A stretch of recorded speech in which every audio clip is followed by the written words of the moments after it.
welcome. I'm Tommy Host, and this is DROPCAST Movie Poster Podcast Interview Edition. This format is part of the Instagram blog Drop, and you can find us under @DropMacOfficial, and we do reviews, news, and interviews that all have to do with the film business. And today we will talk to the carvemeister, the lino cut god, the world builder, and overall great person, Peter Santamaria, aka Attack Peter. So stay tuned, head over to our Instagram profile @DropMacOfficial, and follow along with the art we are talking about, or check us out on YouTube for the video version. So now let's get started with the man himself. Peter, how are you doing today? Great, Tom. Glad to be with you. Yeah, glad we finally made it happen since we had our little tete-a-tete last year, and I'm really excited for what you have to tell. I mean, I have your picks, and you gave me some for the questions, so I know that some cool stuff is going to come, and I think the people are going to be excited about it. The first thing I always do, this is a new thing, the 2021 thing, is do a speed round. Okay, we're going to go through it. It's 10 questions, and you just try to answer it in one word, or if you have a sentence, also fine. It's association, basically. Okay, here we go. Speed round starts. Color. Orange. Character. Takoro. Author. Ooh. Alan Moore. Actor. Bruce Campbell. Actress. Bruce Campbell in drag. Director. Guillermo del Toro, Sam Raimi. I thought you were going to say Bruce Campbell. Tool. One of my favorite bands. Okay, that's a nice take. I like it. Book.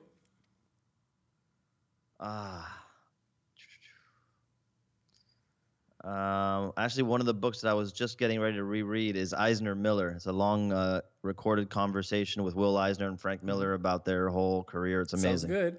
And here we go. Some more that hit closer to home. Schmodown contestant.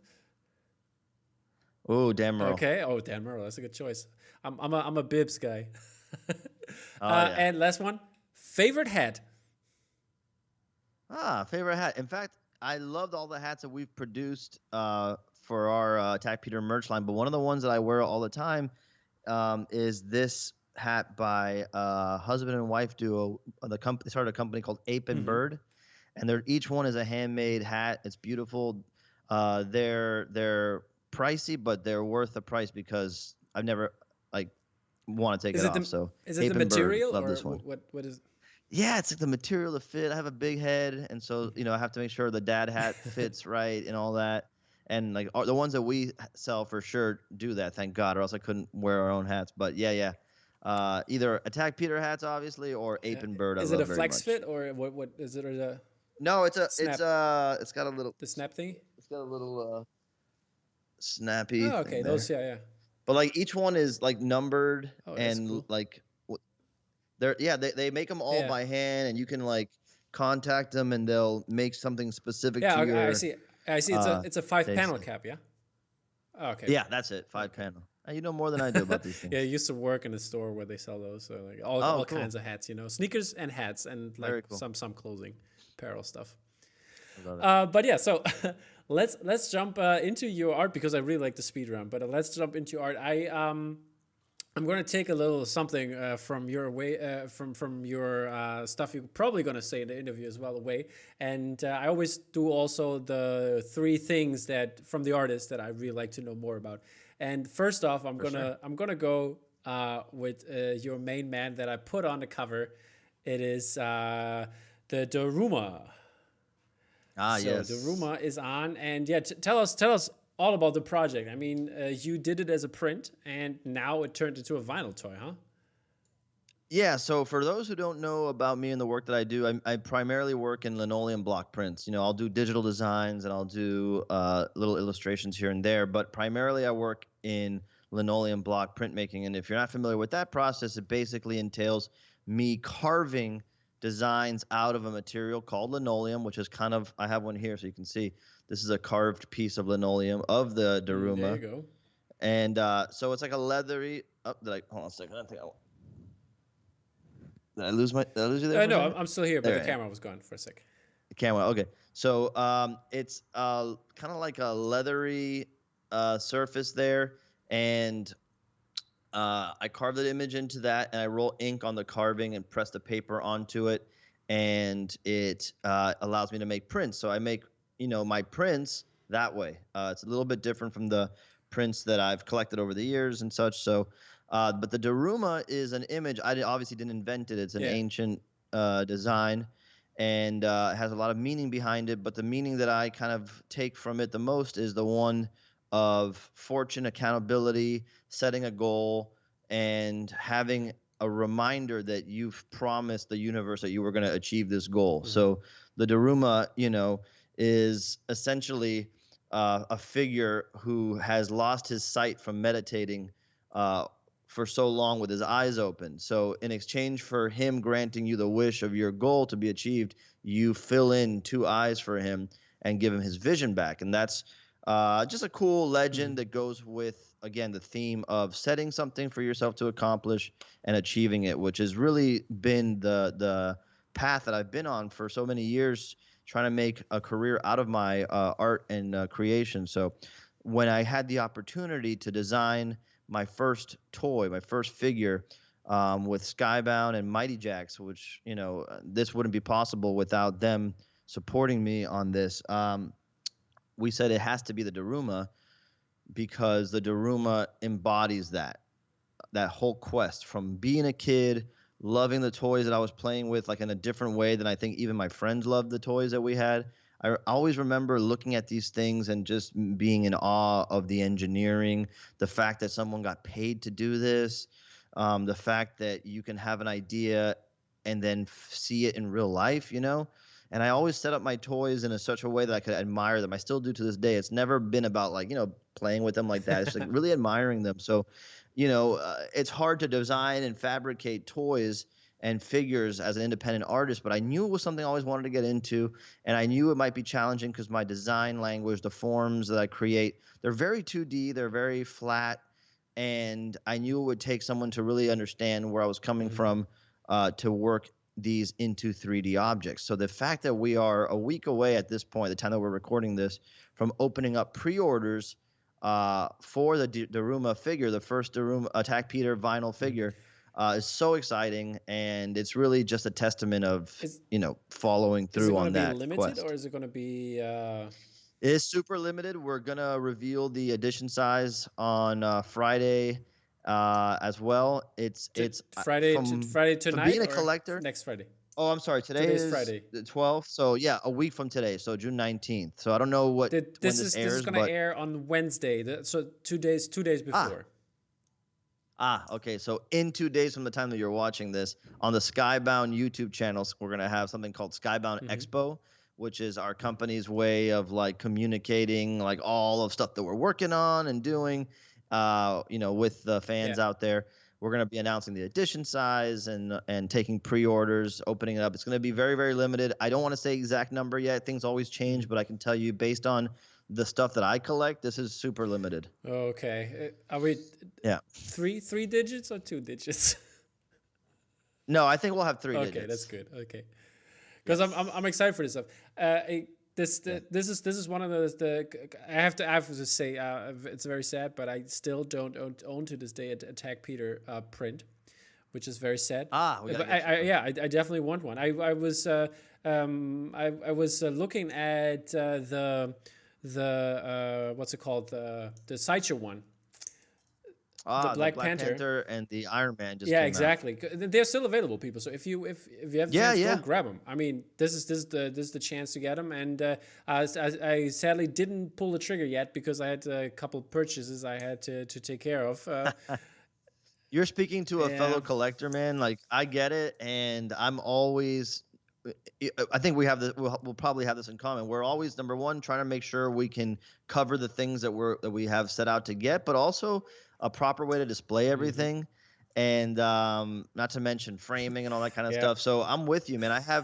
When I moved into this new studio, one of my goals was to finally frame and display stuff that I've had Yeah. in a file drawer that I still have things in a file drawer, but the things that I've been wanting to frame up for a while are finally up.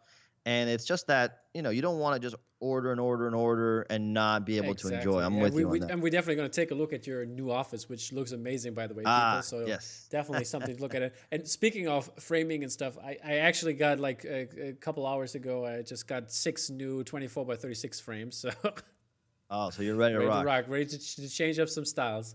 Yeah, man. But yeah, I'm looking forward for this one because like when you presented this one, I was like, yeah, that's something I need to have because as you can see in the background, my collection of figures is not that big Oh, yeah. as my poster collection, but I definitely still like those, and I think daruma is like the one with the story behind it that speaks the most to me. But I also like your 3D I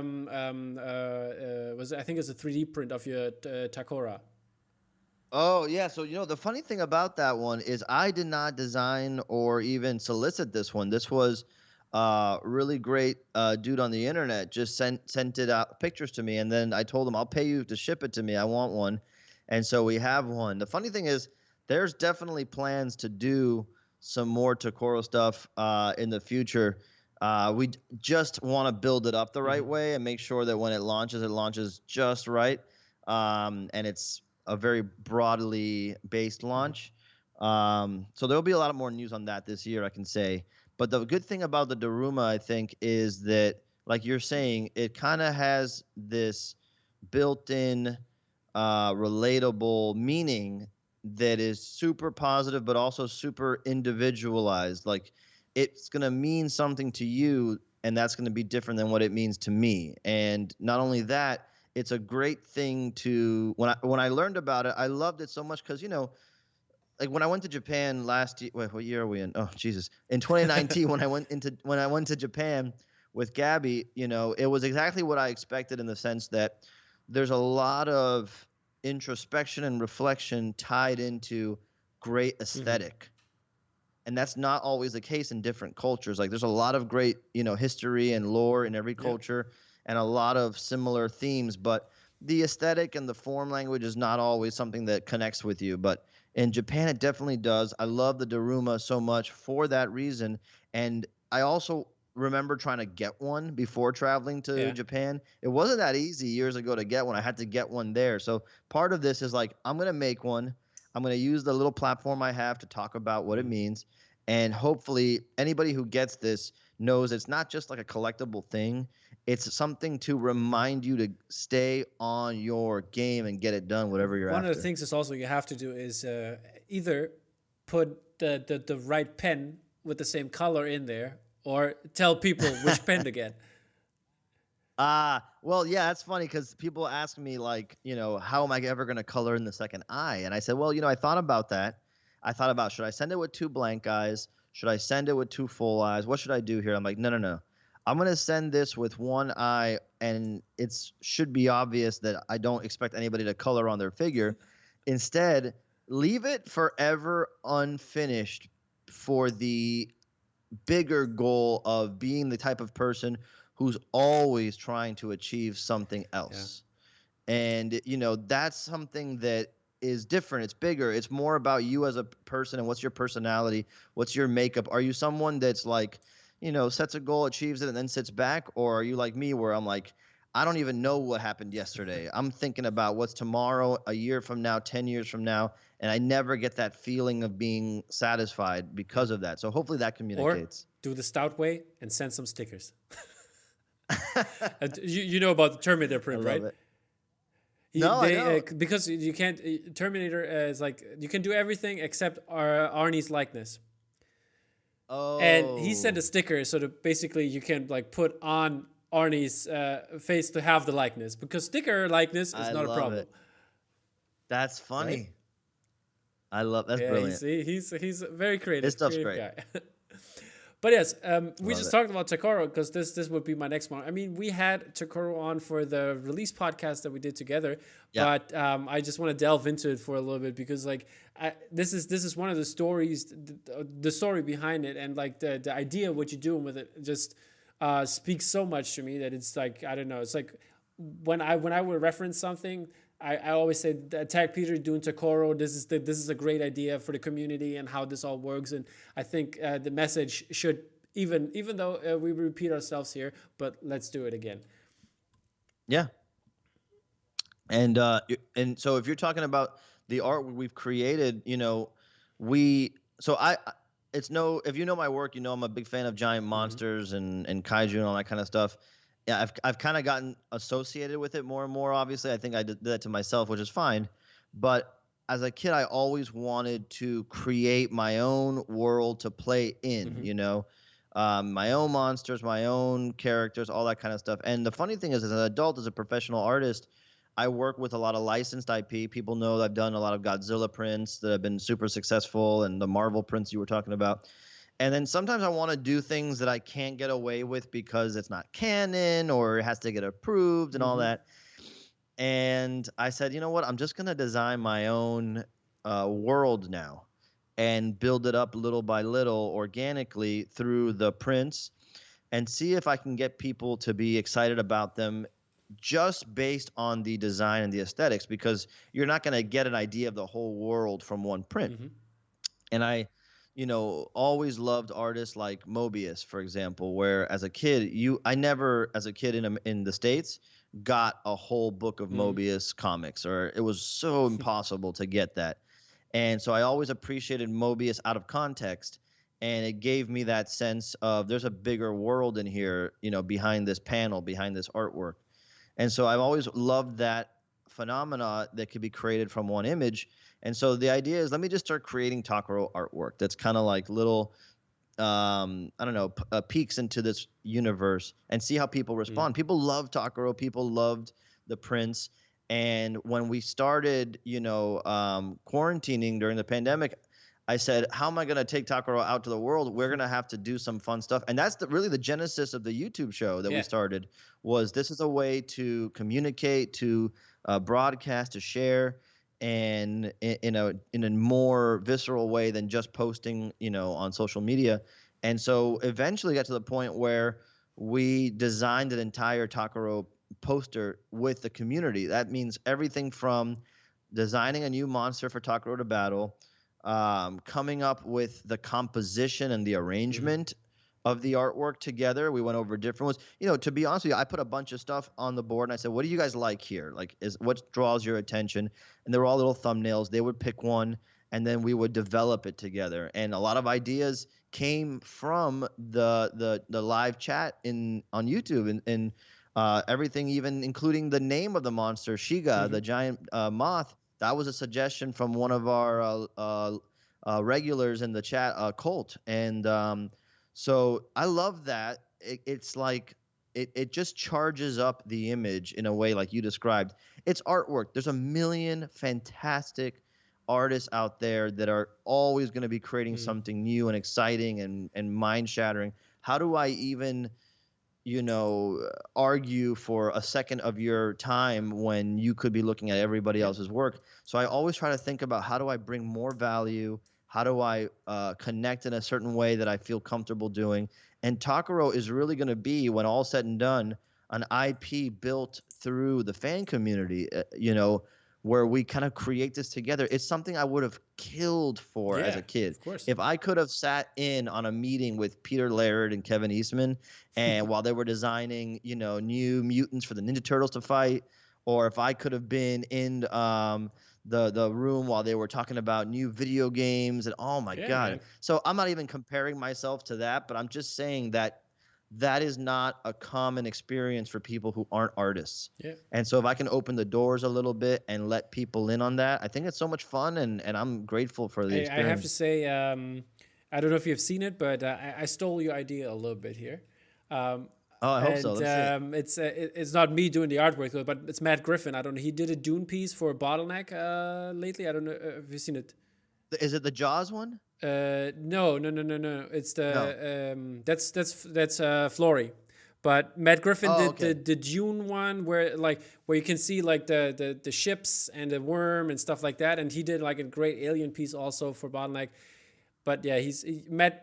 Oh, yes, I see it. It's Yeah, amazing. he Yes. did this one, and I asked him because he was doing a lot of sci-fi, and he always wanted to do fantasy, like going back to fantasy now, creating a world. And he's an author Amazing. as well, and the script write and stuff like that. So I basically asked him, "Hey, how about we're gonna do a little community drawing and try some world building?" And that's that taken from your idea.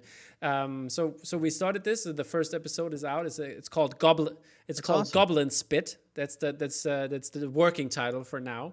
And yeah, we started with a map. That's how we started out, and like we drew a map and have different locations now, and then we're gonna move on to some of the characters and like even weapons and stuff like that. So it's gonna be full on fantasy, but not the usual fantasy that you'll get. It's gonna be very cool, I think. I love it, dude. It's a natural Yeah. progression of things, you know. I think like a lot of people, it's becoming a cliche at this point, but the fact that the pandemic kind of like sped things along on their organic development Hmm. track, and you know, we've all experienced and experimented more with being online pre this, all of this, but now we had no choice but to get thrust into it. So as we look for community and as we look for community based around our interests, eventually it's a natural thing that we're just going to like, hey, let's get together and hang Yeah. out.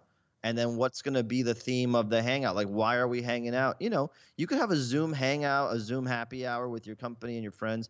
All we're doing is let's do a Zoom hangout and talk about Yeah. artwork and make artwork. And let me just like, if I had the means to do it right now and if it was safe to do it, I grew up hanging out in the galleries of other artists, Hmm. and that was a thing. Like my stepdad was an artist in Cuba, and all his friends are or were artists as well. And when he and my mom first met, we used to go to South Beach all the Hmm. time on Lincoln Road and visit the galleries of different artists. And I was like 12, 13, 14. It was so cool to just sit there in this studio amongst all this half finished work, and he would kind of talk to us about the work he was making, the work that he decided to bail on, the materials that he Hmm. uses, taking me to another artist studio. It was such a unique and magical experience that this to me is like a natural progression. Of course, I would have you guys over. Of course, I would like to show you everything I'm working on. And of course, I would like to show you, you know, how this process comes together because you obviously appreciate it enough to come and Yeah, visit. and I think that's a Yeah. very great attitude, and that's why I really love what you do. Like you have this brand, Yeah. you pulled in the community as a whole, and Yeah. like Yeah. everybody's part of it, and I think that's very Absolutely. cool and very Same thing you're lovely. Thank doing. you, man. Thank you. Yeah, absolutely. Okay, the last one or the last thing I want to talk about it's not a print per se, but it's your logo. I want to talk about the Warthog and where does this come from? Oh, so the warhog. So okay, so there's obviously an animal called a Yeah. warthog, and it's basically a boar. I mean, it's not exactly that. There's some differentiation online I've read, but essentially, you know, my Chinese zodiac symbol is the boar. You're the Okay. boar, Okay. and so I've always liked that the same way I like my zodiac Taurus symbol. I just like it as a symbol, but I also like the warthog and boars as these animals that are not that big, but everybody knows better than to mess with them, and they are associated with charging forward. You know, they're not pack animals per se. They kind of just do what they got to do, get it done.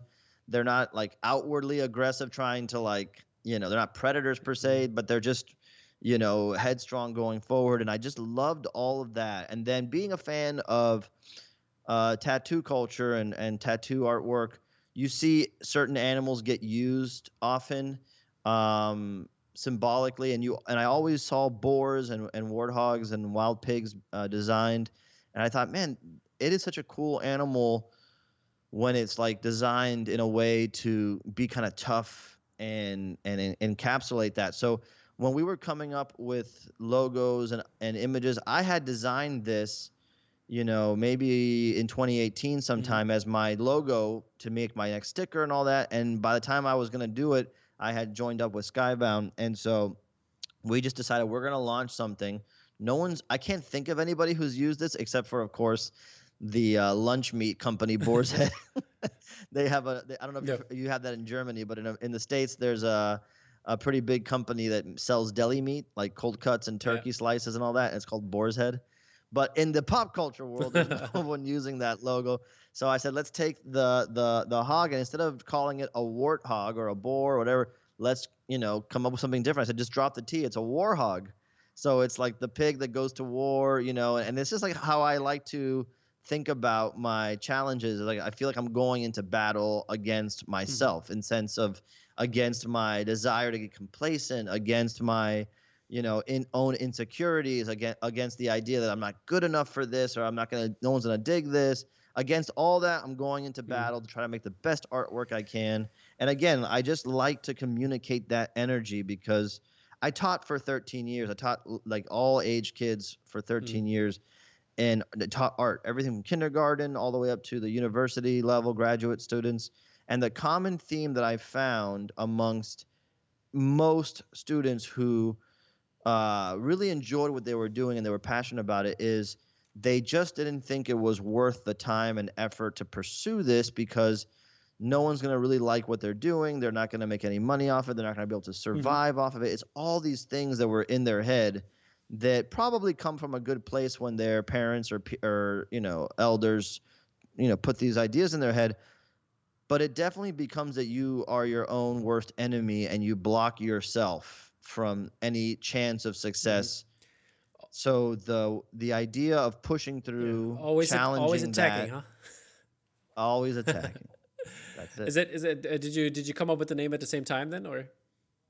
Well, I have to be honest. The thing with the name is funny because I used to be, well, my one of my oldest and best friends is Brian Reedy, who he also does lino Yeah. cut art, and we started doing conventions, like comic book conventions, together around 2012 in Mm-hmm. Miami, and we had decided we were going to be a duo since we Yeah. both did, Is we he were both also doing from different types Miami, of or? art.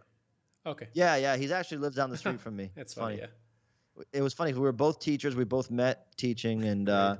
the funny thing is that we were both doing block prints, digital art, paintings. We were all doing a little bit of Yeah. everything to try to see what would stick, And we stood out like a sore thumb at the comic book conventions, but in a good way. Like people really liked it, and so we had a name for our company, whatever, called Attack the Planet, Uh, and then our emails were Attack Brian, Attack Peter, ooh. Mhm. and he eventually dropped the name and just went by his regular name.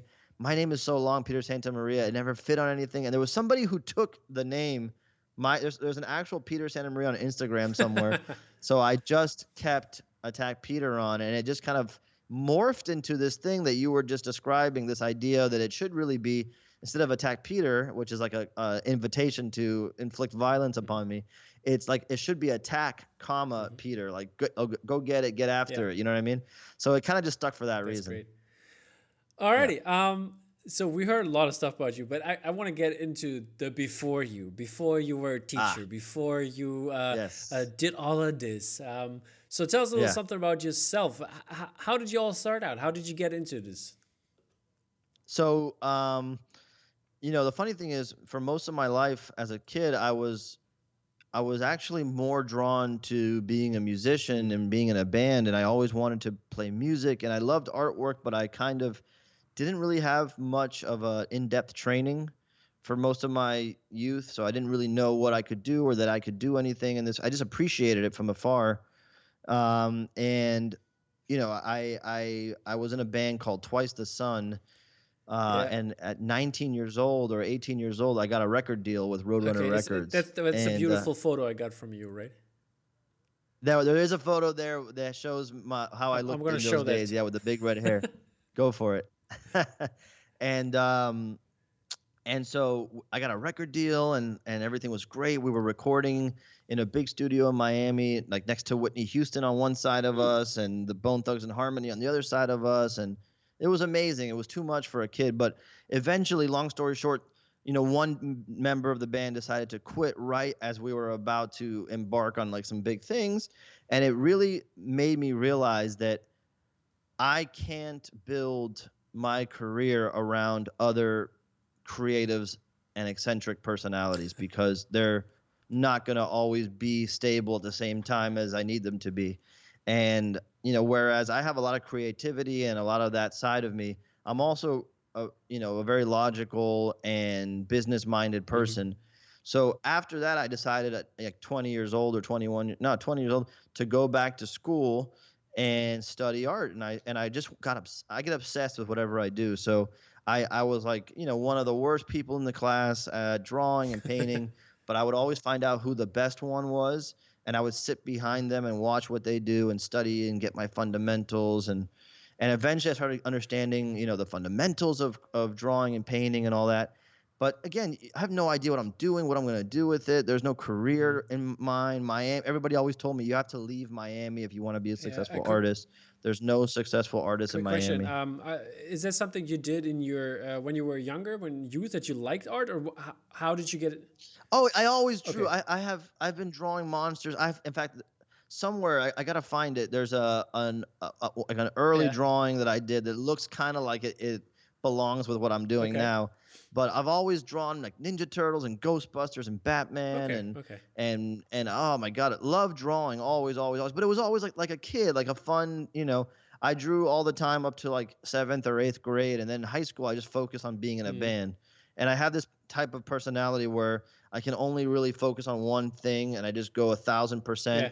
and everything else usually kind of falls by the wayside. So, but that losing the music career in my mind, or not being able to really do it on my own, because I can't sing. If I could sing, I could do it by myself, but I can't sing.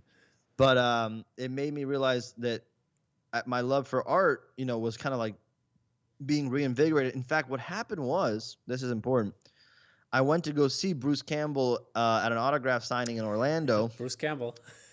and at the comic book store that he was signing, there was a T-shirt on the wall of one of Mike Mignola's Hellboy Hmm. drawings from Wake the Devil, I believe. It was the graphic novel, and it blew my mind so much. The aesthetic, the design, the way he draws was so unique. It literally sent me spiraling. Like I had no. It's hard to overstate how much that drawing and his art style Hmm. influenced me and affected me. It made me want to drop everything that I was doing and planning and study art. That's what it was. Crazy. And yes, and I mean, I love Mike Mignola. His artwork, his style, the fact it's the way it stands out, the way it feels familiar and alien at the same time. That was one of my biggest influences to not only go and study artwork and to be proficient, but also to find a way to stand out among the sea of great artists out there, because someone might not even like Mike Mignola, but they have to respect his Hmm. work, and you'll always know it's his work. And that's so important. I think that's why he stands the test of time so much. So that's really what got me wanting to focus on artwork. And I went to school and I studied in the university, Miami-Dade College. I had a great, great, great experience there with my professor, Jennifer Basile, with my figure drawing teacher and painting. And then I went to Florida International University and I studied painting with David Chang, a great professor. And I had so many wonderful people. I had sculpture teachers like Ralph Buckley and Yomari Silva that really helped me think in 3D. It was amazing. It was very challenging. A lot of the professors really shit all over everything I was doing at the time. And What eventually, I was kind of like just resigned to the fact that there's no career here, even though I love artwork. So I'm going to be a teacher. what was it? What was it when you were in college? Did you like, I don't know? For example, Greg Ruth. He was uh, he didn't like to do like all the classical stuff and draw this in this kind of way. He always like tried to break out. Other artists as well. Was it the same with you? Did you have like something that you really liked to Well, you do and know the what? people didn't like it? I mean, Yeah. Well, so here's the thing. If their experience was anything like mine, I highly recommend people check out the film Art School uh-huh. Confidential, because even though it's, funny, there is a lot of truth to the experience, at least my experience in that film. And art school, from my experience, especially at the time, was mostly conceptual. In other words, forget how you make something. Why are you making something, right? And if you're going to draw a picture, why are you using pencil and paper? Those are very academic materials. You're drawing a picture of your, dead relative. Maybe you can find some of their belongings or clothing and make an ink out of the pigments in their shirts. Oh my God, man. And it's all very Yeah. interesting stuff, but it was, if you're just trying to learn basic technique, it's like taking somebody who's never flown a plane and saying, okay, now do a double loop. You need, oh, this camera keeps going off. Here we go. I'll have to edit that out. And then I'm back now. You have to basically understand that if you're going to go study art, and maybe Greg has something to say about this. The funny thing is, Greg is so incredibly skilled that I feel I would love to know what his experience was in this. But if you're trying to learn technique, it's not always the place to do that, and they don't advertise that so well. So there's a lot of confusion, and so yes, I was also frustrated with the fact that I had to work on creating a portfolio of abstract concepts visualized. And I just wanted to learn how to draw hands, and I wanted to learn how to draw feet, and I wanted to learn how to, so I kind of had to go to school, get those classes taken care of. But eventually I had those professors that I mentioned before really gave me incredible training. Professor David Chang at FIU, this guy is a beast, and he really taught me how to understand, like, I was trained as like a classic portrait painting and drawing, and I don't do that now, but I had those skills, and not to the Greg Ruth level, but I could hang. All right, yeah. And but the point is that that's only, for me, that was one piece of the pie, because now, let's say I did pursue that. Now you have to compete in the pool with someone like Greg Ruth, and he's going to eat your lunch every day. So how do you stand out? So I had to try to find a technique, that would stand out. And I discovered that as a teacher. Okay. And as a teacher, every day is a performance. The teaching really kind of prepped me for my YouTube show, because every day you go up and you're talking to a crowd, and you have to keep them engaged and interested, and try to convince them that there's value in what we're doing, and it has to feel honest, and it has to be honest, or else they're going to know you're full of shit and bail. And so whenever I would teach printmaking to the kids, everyone would light up. Everyone would light up because, number one, I think it's engaging in the sense that it's very process oriented. First, you draw for a little bit, not too much. Then you carve. Then when you get tired of carving, it's time to print. Then you get your finished reward. The print is so awesome. You're so proud of how it came out. I want to do another one. Okay. You do another one. You got a little bit better. And it actually encourages most of my students to get better at other skills like drawing and understanding color theory and composition in a subtle way, because they were just having fun making prints, right? And then you can trade the prints, and everybody got and so that is really what made me think there's something here, and if I bring this to the pop culture forum, there might be some electricity there. Yeah, I remember we did carvings, and I think it was 8th grade or something like that. And I was never really interested in art, like in terms of like making it myself. I was never good at theory. I was totally fine, and I liked like computer stuff, like messing around with computer programs, and also like doing photography. Those were my things. And I remember I did the carving was of the And One logo. I did the And One logo and a basketball hoop, because I play basketball, and it was like fun times, like carving that and printing that and look exactly like the logo. Because do you remember the one when he crosses over? Yeah, of course. I had plenty of students do it, so actually. It's a good times. Yeah, it kind of takes that scary feeling of art away, because otherwise someone hands you a piece of paper and a pencil or a crayon or a marker, and they just like, a lot of these teachers are just like, okay, do whatever you want. I'm like, oh wow, okay. That's not only is it not educational and helpful in any way, but it's also scary, dude. And it's not like we've all had the same art education from 4 years old to high school. Everybody's had different art educations. Some people have none, and if that's the case, you can't expect them to be able to just do something on their own. You need to guide. You need to create structure. And then when they have a sense of comfort and they can do something, okay, now let them play a little bit. And when they run into a wall, they'll come back at you with an answer. Then you can teach. And that's the thing that a lot of teachers don't understand. And so I was very successful as an art teacher. My kids would win awards. and all that because I engaged them, and I think I engaged them with stuff like printmaking, like um, you know, lessons that would give them a chance to succeed, and then work it back from there. So when you get to university, though, I think it was a reaction to my time at the university where I felt like I was swimming without a life vest. It was Mm. just like, How would so. you say? What would your art teachers say now? Do they know about your stuff you're doing? And or Yeah, yeah. In fact, I have a great relationship still with my college professor at Miami-Dade College, Jennifer Basile. In fact, funny story, she has taught some of my former students mm, now, and most of them have made her very proud, which is very happy, very exciting mm, for me. There's a couple of duds in there, but now what's interesting is one of her former students, who goes by, well, her name is Andrea Ordonez at Andius on Instagram.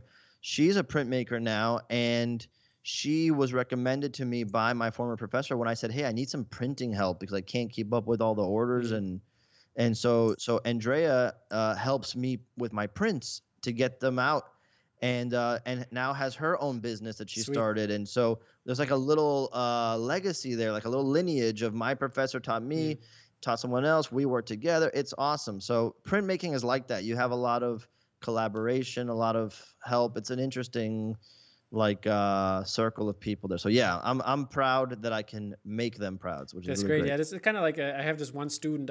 He's a former student now, and he basically he also likes film a lot and movies and stuff like that. And he always came to me because he knew I was talk about movies, I do reviews, and know my stuff there. And then he always asked me for like what kind of movie should I watch.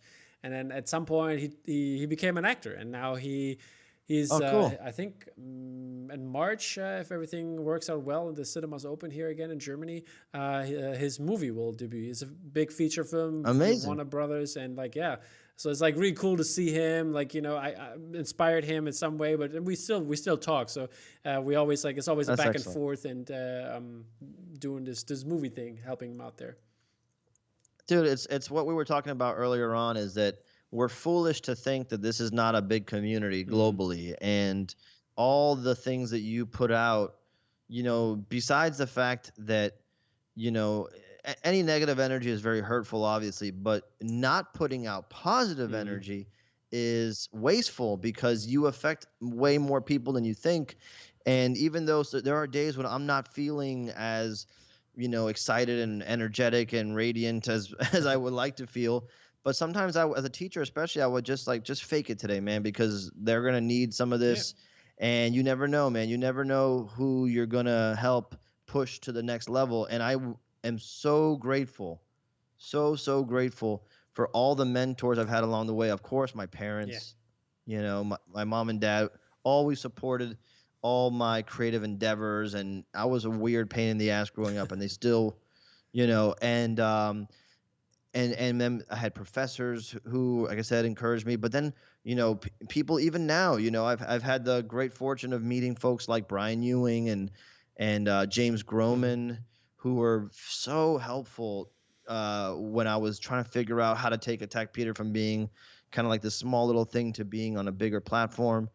I'm so lucky that I have to pay that forward. Is what I always think about. Pay it forward. Pay it forward. Yeah, exactly.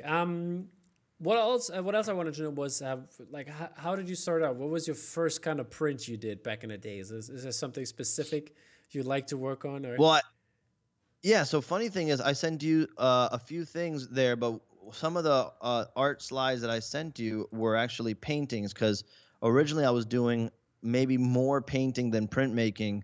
I was doing these gouache paintings, and I really started to hit a little stride there doing paintings of like these giant monsters, like this giant squid or the giant turtle, and Mm, these two-headed dragons. I went to Thailand and I came back super inspired by the design and aesthetic there, that I brought that into all my paintings, and it really helped, go to the next level with the painting. And I sold almost every original I had except for that. There's one of them there that has two giant crabs on it. mm, I still have that one here. I've debated whether I want to put that up for sale or not. I kind of like it. But I was very influenced by the artists. I mentioned Mike Mignola, but Scott Morse is another artist who I swear by. Another really kind person who, more importantly, though, his style spoke to me. And it was one of those styles that I just connected with. I recognized it everywhere I saw it. And it was kind of like a light post for me when I was learning to develop my own styles, looking at his work. And so I wanted to channel those vibrant colors of his paintings. And he was also someone at Comic Con he would set up, and he would paint these incredible commissions on the spot, like right there, painted, Nice. while you watched. And he was kind of working at the speed of like Sumier painting, like you've seen that, where it's just. But they were these big, he used cell vinyl paint, the same paint that animators used, and he would do these giant, like, beautiful brushstrokes. And at the end of it, it's like, whoa, King Kong, or whoa, Batman, or whoa, Akira Kurosawa scene from Seven Samurai. And it's just like, and I always loved that ability to radiate through all the color and the big shapes. And I always wanted to be able to work that fast and impress people and bring in a level of performance into the artwork, which I still think I'm trying to work on that. It's hard to do it with printmaking, but we did it last year with the daruma. Yeah. We carved this guy live on YouTube and printed it live on YouTube. So there's artists like that who inspired me back then, and eventually I stopped doing paintings as much because of my lifestyle. My lifestyle was very on the go, moving here as a teacher, there, this classroom, that classroom, and so there were times where I had periods off in the school day where I could work on my own stuff. And if I was setting up to paint, by the time I finished setting up, painted for a few minutes, I had to tear down because the bell was going to ring. But with block prints, I would carry around this little piece of linoleum, one carving tool, and anywhere I go, I just put it in my pocket, take it out. That's where the tendency to focus on that came from, frankly. It was a need, yeah. I had a good question. Now I forgot the question for a second here. but this one is. Well, we're talking about paintings and Scott Morse and style I think it's gone now. But okay. Now I'm back, and it's not a question. It's something I wanted to tell you. Have you seen Love and Monsters? Oh yes, the movie that exactly, because that's the one that I could have told you I saw last. That's the last movie I saw. We were talking about that before. In a second, we're going to talk about. I just saw it. But exactly, because the big ass crabs reminded me of Love and Monsters. So that's, right. Oh, trust me, when I was watching that with Gabby, my wife, I'm like, dang it. Because there's a lot of ideas that I had that were used there, but not that they're so original. Like, frankly, Ray Harryhausen has the best giant crab scene ever fighting but it's the idea that they're fun and contemporary. But yeah, that painting series that I did was, I think, my first, dipping my toes into original giant monsters or kaiju in my artwork. And they were all like original takes. They were mostly just giant animals, but the colors and the design language and all that kind of stuff. Exactly. Alrighty, so let's switch over to movies since we started talking about it. So the last movie you saw, you really enjoyed this one. Did you see the poster for it? Did you like it? Let me bring it up here while we talk. But I 1 second. I think. I don't know if I saw just the one on Amazon, and I don't want to. It looks illustrated, definitely. It is kind of like an illustrated style. I mean, it's like those Photoshop people. Yeah, the one that the one that I see here is like it's like a Photoshop thing together, but it has like the tentacles coming out of the ground and all that. Yeah, exactly. But I think that the close up, it looks kind of like the filter, like the illustrated filter on top of it. Yes. It looks like like the Drew Struzan filter. The Drew Struzan filter. I love it. But man, I knew when I saw this that it had the potential to be really cool. It's very derivative, obviously. It's almost like it plays off every trope of pop culture right now, whether it's Walking Dead or, post-apocalyptic and monsters and all that. But it doesn't matter because I had to see it when it was advertised. And then a buddy of mine told me it's good, watch it. And it is. It's a ton of fun. Yeah. There's great designs in it. And I had way more fun watching that than I did watching a big blockbuster DC film on Christmas Day. That's for sure. Yeah, it's so sad. I mean, there's my buddy Bruce Burgos, who's probably a father by now. I hope he is. Congratulations, because yesterday I think or the day before he wasn't. So, but he said it's supposed to be any minute now. But yeah, he did the beautiful Wonder Woman prints for a new one. But sadly, the movie is Oh so man. bad. Yeah, there's some beautiful artwork that came out for Mm. that, and it's just wasn't for me, Yeah, man. I totally understand. But is there any movie you want to see in the future? It's like something like you, Well, I'm super hyped, obviously, on King Kong of vs. course. Godzilla, which Yeah. comes out next month. But I'm also super hyped. I don't know if shows count, Sure. but I'm super hyped, obviously, on Invincible, Oh which I yeah, know it's a yeah, Skybound yeah, yeah. property, I'm excited for that but one too. I'm a real Invincible fan. In fact, the funny thing is, I used to work at a comic book shop in Hmm. Miami, and I discovered Invincible when I would sit in the shop and no customers would come in on certain days. And I saw Ryan Otley's covers, and I'm like, what is that? And his artwork is he's another artist whose artwork inspires the heck out of me. And I started reading an issue of Invincible, and I'm like, oh, this is my new favorite comic, and I've read it, over the years, and I still to this day say it's the best superhero comic book I've ever read, and it made me unsubscribe to a lot of the titles I was reading in the big two companies Okay, because I just felt okay, I didn't need that anymore. I was satisfied over here, so I can't wait for that show. interesting. Yeah. Are you gonna be involved at some point? Maybe. Oh, in the show? No, I don't know. No, not definitely not in the show.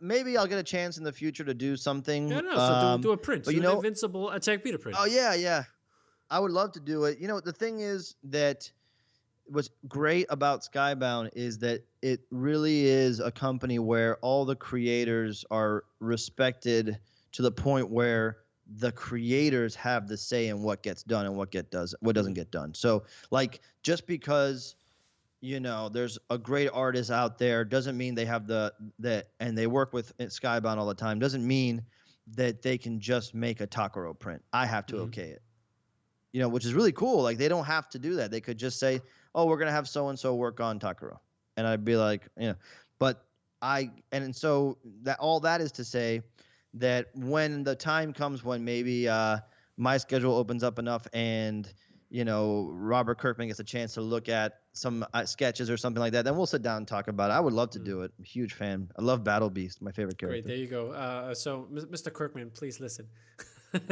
Yeah, that's great. But yeah, talking about other art as well. Your favorite movie? What's your favorite movie out there?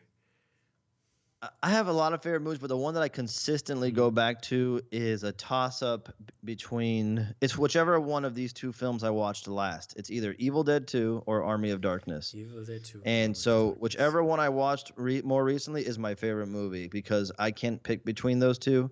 They're easily I don't know the best time I've ever had watching a film. They're the most rewatchable movies for me.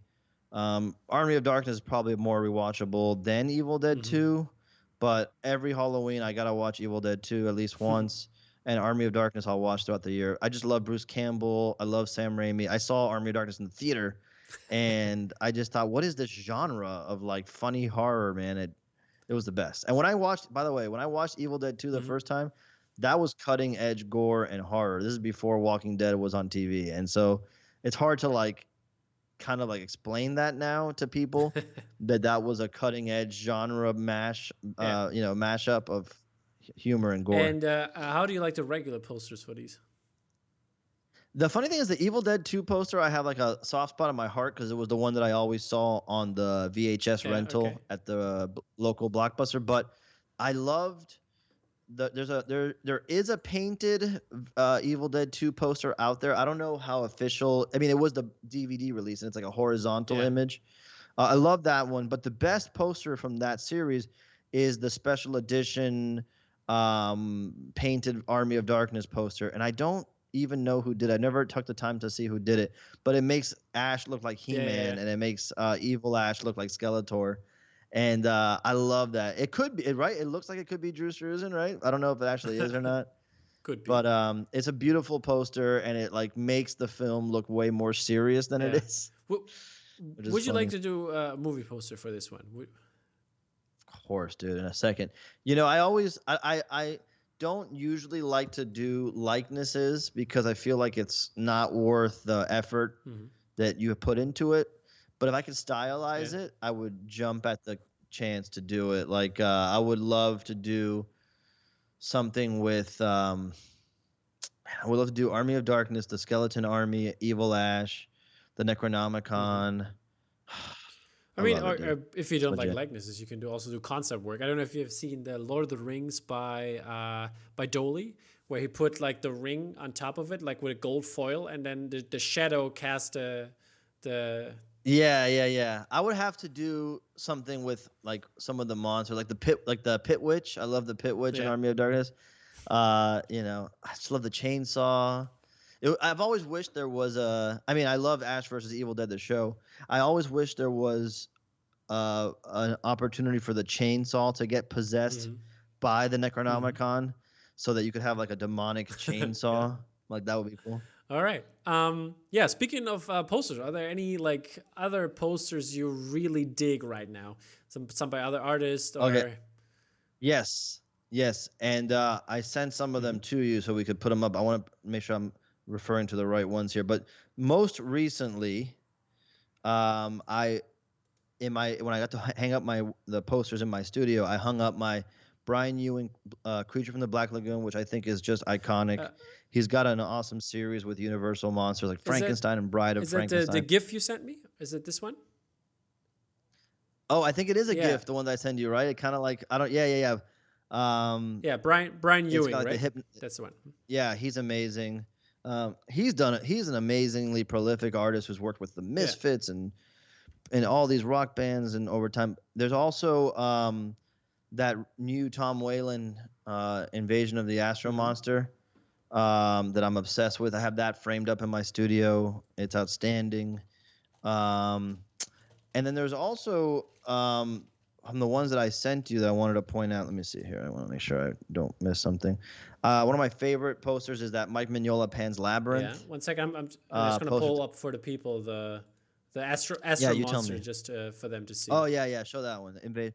That Tom Whalen is a beast, and he's like to me. I would love to see he had that line of dinosaur figures come out through Sideshow and Yeah. Unruly. I would love to see Tom Whalen Godzilla figures at some point because his work just looks like a toy Yeah. that you want to own. And another person, by the way, who's been an amazing friend to have throughout this whole pandemic period. I've learned so much from him Yeah. already, and You had him we've on your become show, fast right? friends. Had him on my show. I love him. Yes. I love him to Still, death. Tom still has to come on mine though. Oh yes, we'll drag him in here. Great. He's such a nice guy, and so yeah, I love that one. That Mike Mignola Pan's Labyrinth is great. I have that on my wall. And then in terms of like poster art that I own and collect, that's not necessarily movie Hmm. poster related, but it does deal with Yeah. Godzilla and Ultraman. There's an artist who goes by Kiku Punk. Kiku. He's a tattoo Okay. artist out of New York. Is super well known in that community. Um, but I own a few prints of his that I just think are some of the best prints you can buy out there. I still think you can get the Ultraman one. The Godzilla one's Uh-huh. long gone.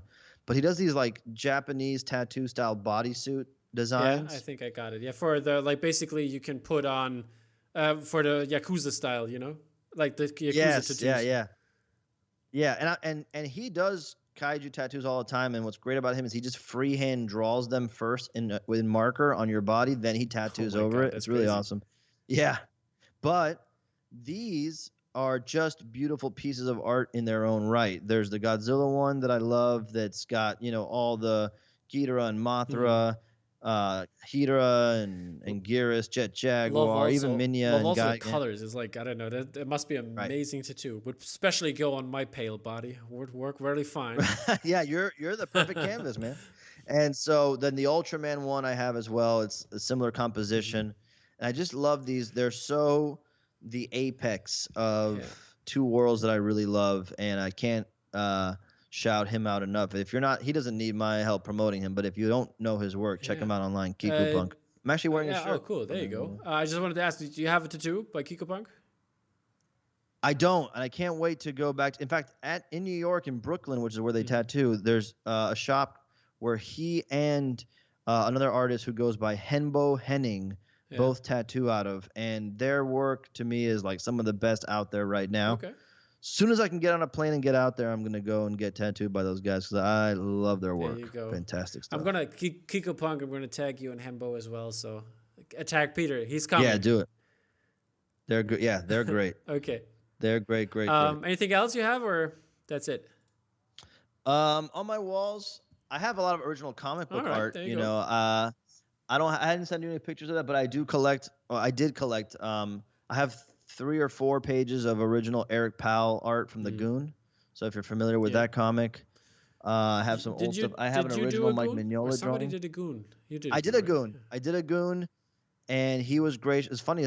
He did not solicit that. I knew he was coming down to South Florida to do a comic store signing, and I just took it upon myself to design a Goon print it, and take it to him at the signing along with a stack of my other work that I thought was strong.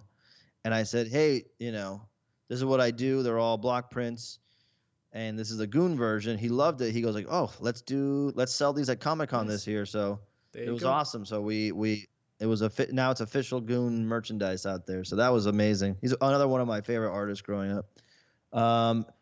This piece I think I can pull it off. Oh no, I cannot. It's on the wall. But Paul Rentler. If you don't know his stuff, I'm gonna Google him while you talk. Yes, Paul Rentler. So he goes by Prentler on Instagram. His stuff is amazing because it's layers of screen prints where he kind of like uses pop culture icons and plays with them. This one's Skeletor with a little black cat sitting on his shoulder, and it has the Saturday Night Fever logo behind it. It's just so good, dude. His stuff's outstanding. Another guy whose work I think is a steal right now. These are artists who I think, if once they trip the algorithm and people start really knowing, you're not going to be able to get their work. And it's hard to get it now, but it's gettable. Okay. And so it's like a Mondo drop, right?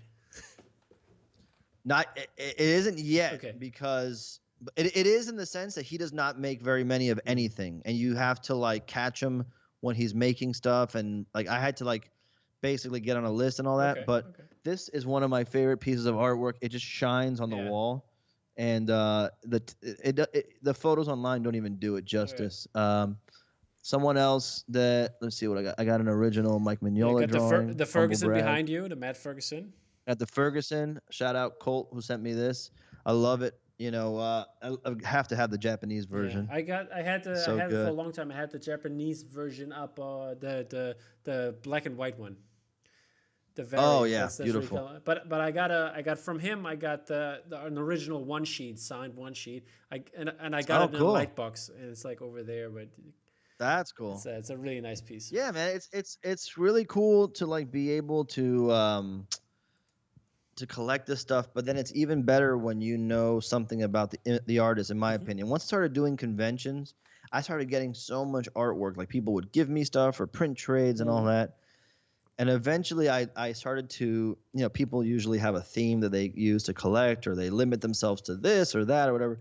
I started to limit myself to work that was from artists that I knew or got to meet in person and like share time with. And so everything that I have on my wall is charged in that way. That's why I have to have one of yours. That's also my goal. Basically, to every artist I talk, I want to get at least one print.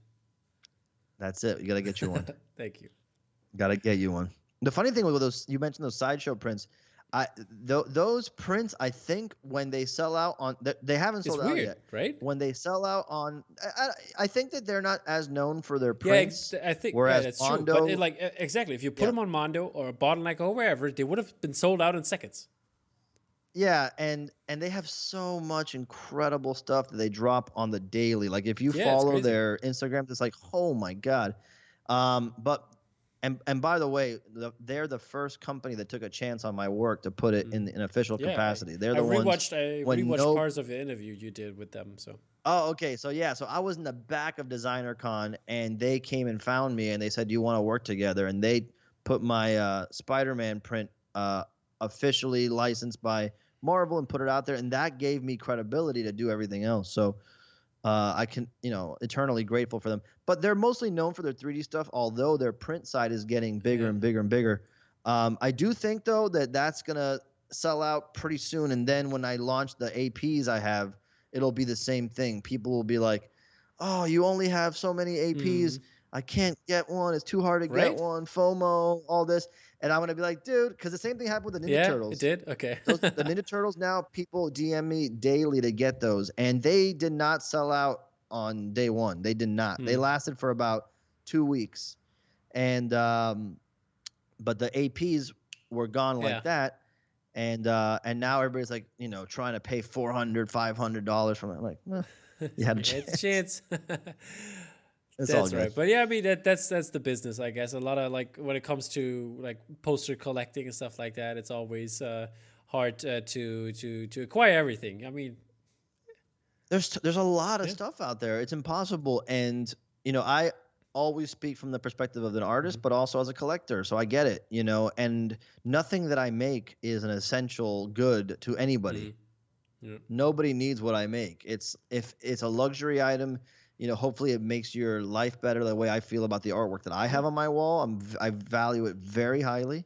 It changes my mood and my Yeah, I day. mean, it's like But basically I have so many prints hanging around the house, like basically like a gallery in here. When other yes, people come in who don't know that stuff or don't come too often to my place, they're like, oh my God, they spend like 15, 20 minutes just walking it's around. awesome. I'll talk about it and say what's up with this print and what's up with that, and I wake It's up in a awesome. bedroom to cool things, so that's really nice. It starts your day right. It's same as That's exactly it. But I'm well aware that no one, needs it. So I don't ever worry about things like that. I'm honored that any print of mine has ever sold out.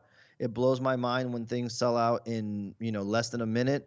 But I'm also well aware of the fact that I have been lucky that some of my favorite collectible, memorabilia or whatever it is has lasted long enough for me to be able to get one. So I'm well aware of that, and I'm happy about that. And plus, it's just a cool opportunity to do Marvel stuff at Sideshow, Godzilla stuff at Mondo, Takoro stuff at Skybound. I mean, it's such a fun ability to be able to do a little bit of everything here Yeah. and there and talk to different audiences. I was buying Sideshow stuff for years before I knew what Mondo was. Oh, there you go. And then when I discovered Mondo, I'm like, oh, you guys do this? It's like we forget there's like these little bubbles that we're not, always breaking out of, but it's amazing. Remind me to branch out a little bit after the interview. It's like an off talk. You got it. Okay. Now I was wondering, since we talked about galleries and opportunities and all that, and you said you collect as well, what's part of your collection? What did you add lately? The thing is, what I mostly collect on a regular basis are toys. Okay. And so I collect like figures like Hot Toys or X Plus figures. So Hot Toys, people know like I love like look, check it out. They're like these super incredibly detailed, realistic. Got this one? Jesus, dude. Oh yeah. Oh, you have some, don't you? I not this one yet. I have. Oh, you have Thanos. Yeah, I mean, I got Thanos. I got the Boba Fett, the Mythos Boba Fett. Yeah, I have that one. I have I love have the Last Jedi Luke Skywalker when he was still on.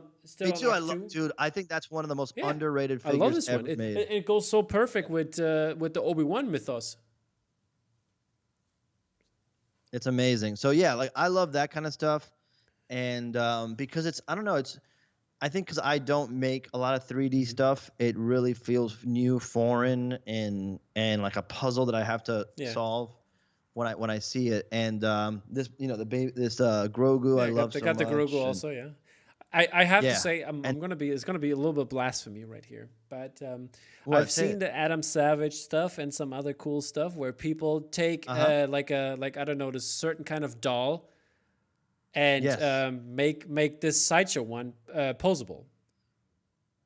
Yes. And I was thinking about it, but still it's like kind of like scary to actually go through with it, but I wouldn't do it, but I'm also on the list. I mean, I've also pre-ordered the Hot Toys one. So I'm kind of like I want to see. I want to see what's up. How you like this one and so on. And yeah, but I don't want to touch this because I reckon like the story on it to me is so good. The fact that like, and shout out one of my friends who works at Sideshow, Anthony Mestas. He's one of the main. He was the guy who oversaw this project with Legacy Effects. And to know what goes into that, Yeah, I like know. to take a prop and did you see that video on YouTube about it with Yeah, Legacy yeah, Effects and I've seen Sideshow? I've seen it. So that's Anthony talking there, and that's the idea. Is like this is a prop Hmm. replica, and to me, that's like the Yeah, highest form of collectible prop replica. I that's love true. that. I would love a I prop replica of so I many think the things. only thing I like, if I'm not going to change the body or anything, the only thing I would Yeah. do is basically this one shop. I forgot the name though. They sell, for example, eyelids, so you can let him close the eyes, and That's also a cool. little bit of hair, basically. So because in the show he has the hair on the ear as well, in this one it doesn't. Oh yeah, that's a good So point. those are the, like tiny details that I would change if I'm really all about it. But Yeah, I get it.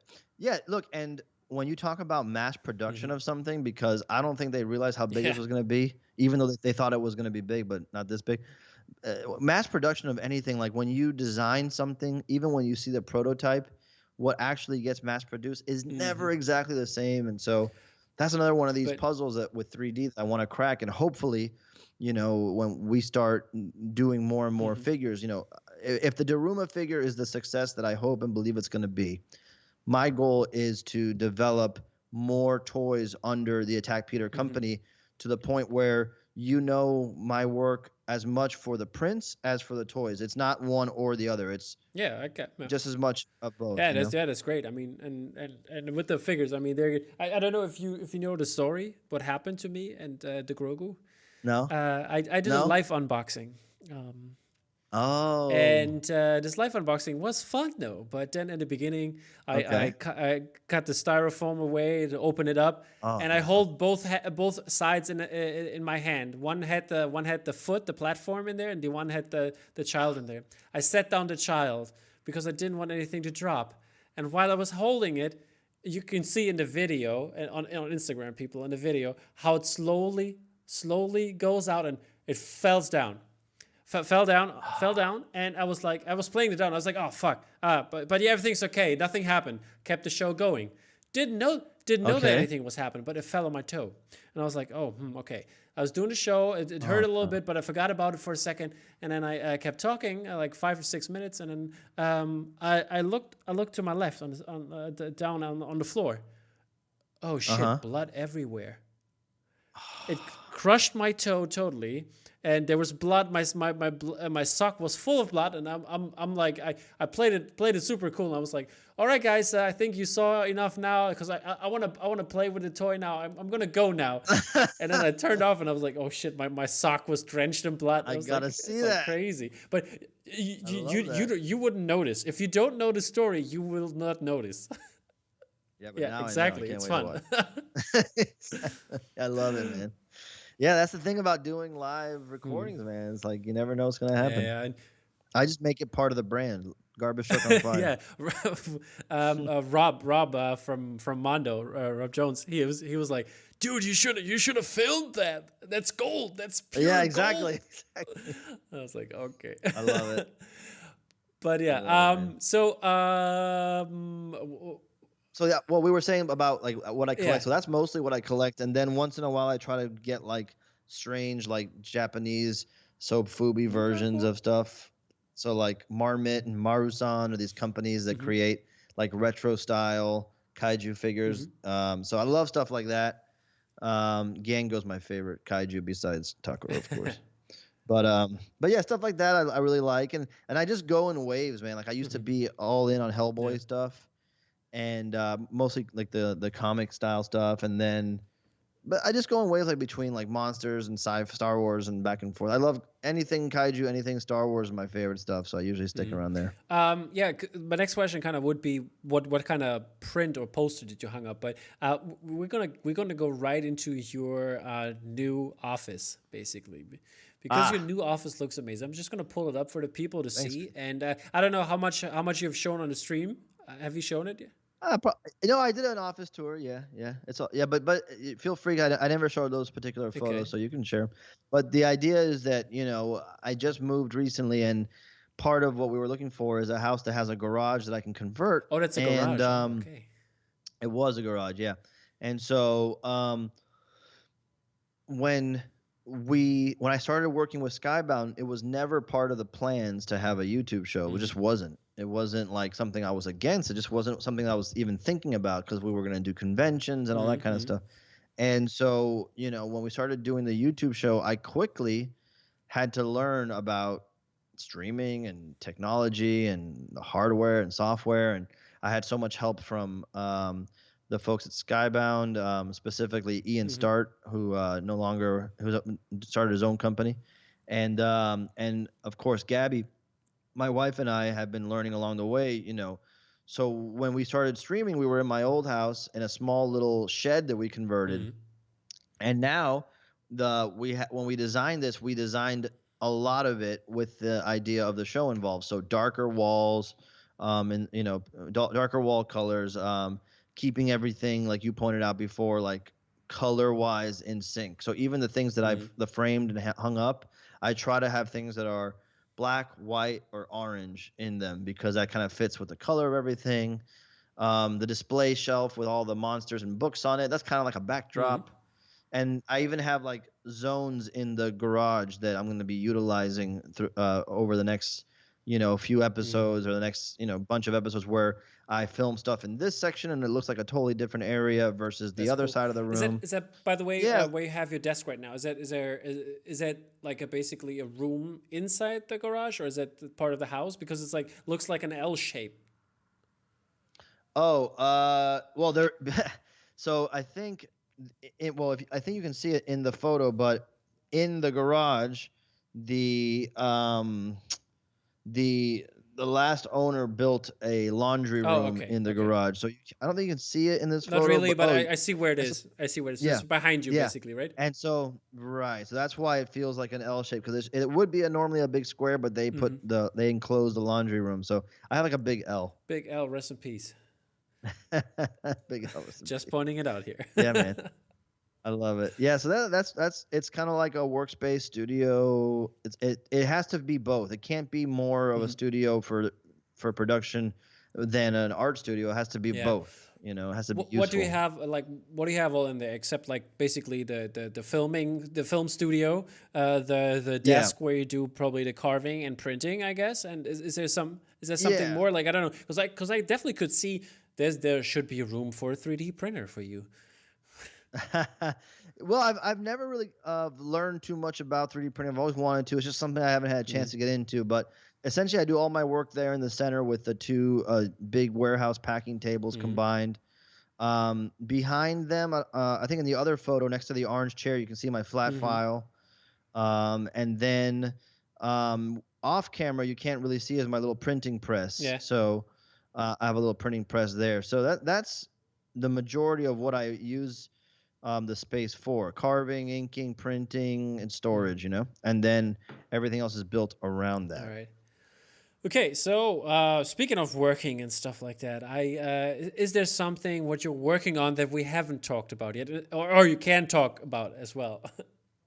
Well, so this will be Wednesday when it comes out. So almost a week ago, we had a live stream where I released a brand new print. It was a surprise print reveal, and it was a print of an ox to celebrate, Year of the the Ox. Yeah. Lunar New Year, Chinese New Year, the year of the ox.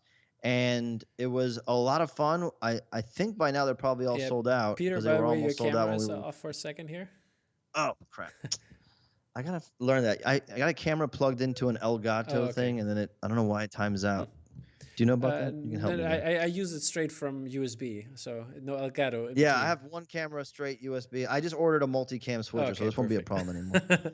But anyway, so we did a Lunar New Year Mm-hmm. celebration with the Year of the Ox Mm-hmm. print, and it should be sold out by now. If it isn't already, it will be soon. And that was a lot of fun, and made me think that we need to do more stuff like that, Yeah. mystery print drops, as a way to create excitement around the releases.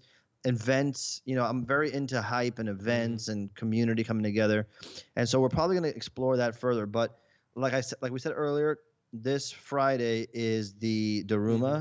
Daruma pre-order launches. And what else can I say?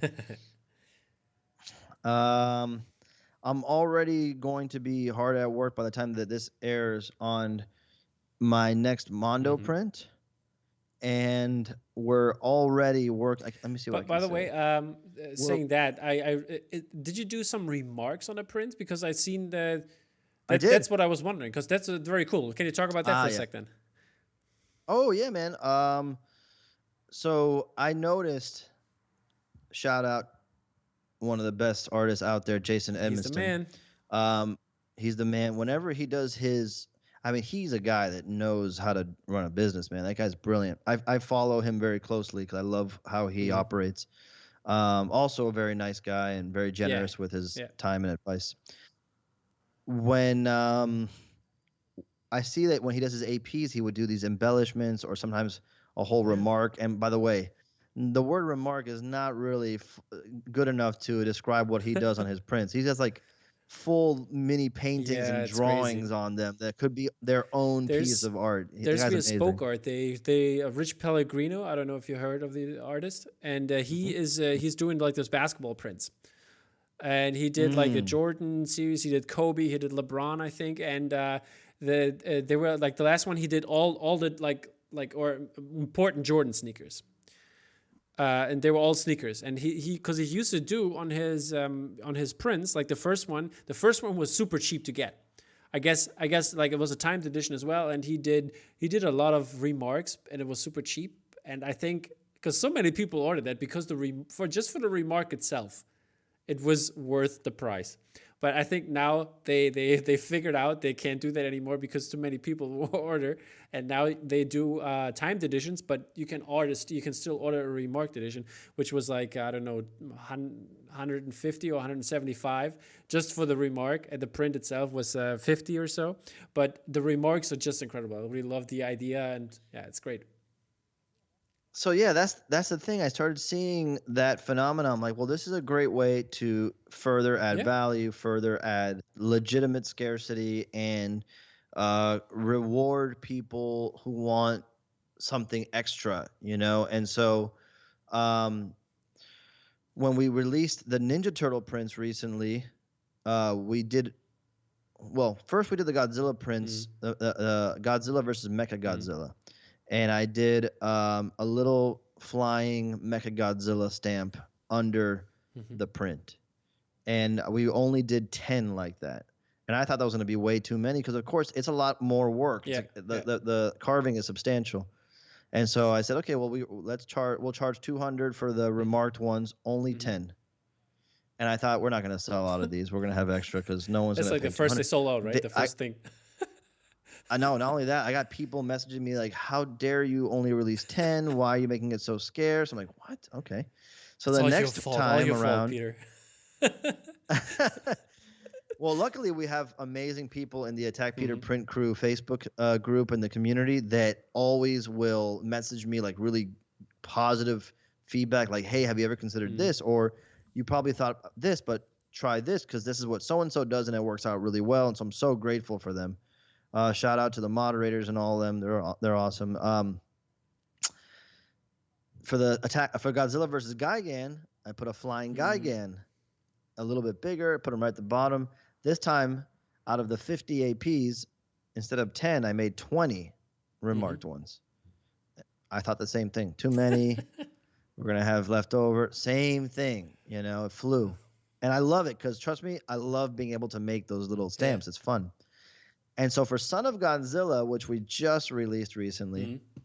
the APs Yeah. for, I mean, um, I bumped it up to 25. And this time I was confident because the stamp that I made, there's nothing in that film that really Hmm. flies except for the Kamakuras, which is essentially a giant ant Yeah. mantis monster. I wasn't going to make a giant ant for the stamp. It just wasn't iconic enough, in Mm. my opinion. So I had to play with the horizontal space. So I decided to take Godzilla, who Yeah, that's nice. I swims, like it. and take Minya, son of Godzilla, swimming next to him. That doesn't happen in the movie. It doesn't happen in Hmm. any of the movies. It's Yeah. not canon. But I thought at some point Godzilla would teach Minya how to swim, so I'm going to put it down there. And I was confident this time that we were going to sell out because I'm like, this is too cool. I was a fan of it, and it's huge. This Yeah, I time saw it. I the loved thing it. was I loved it. big, man, and it flew. People, we probably could have done 50 of them like that, but you want to have some Yeah. scarcity to those, and it was a great success. People loved them. I can't wait to get them out to everybody. But it's just so much fun to do that because again, it creates a new level of entertainment, surprise, excitement, And as a thank you to everybody who always supports me, when we did the Ninja Turtle prints, we made some extra stamps for all of them. We did a small Technodrome, the Mutant Module, which is Shredder's vehicle in the cartoon. We did what else did we do? We did the Turtle Van, and then we did a baby Splinter with the cracked canister of ooze. But instead of stamping them right on, and instead of charging extra, I wanted to thank everybody so much for the year of incredible support. So this time, we just said, get one of the APs at the same regular price. I'm going to randomly insert 20 of these into the orders. That's the way to go, man. And I think people are excited about it, and because it's just fun, it's extra, it's fun for me to make it, It's It's like the I don't know, they did the Gab's Lord of the Rings print that came out last year. Oh yeah, and they have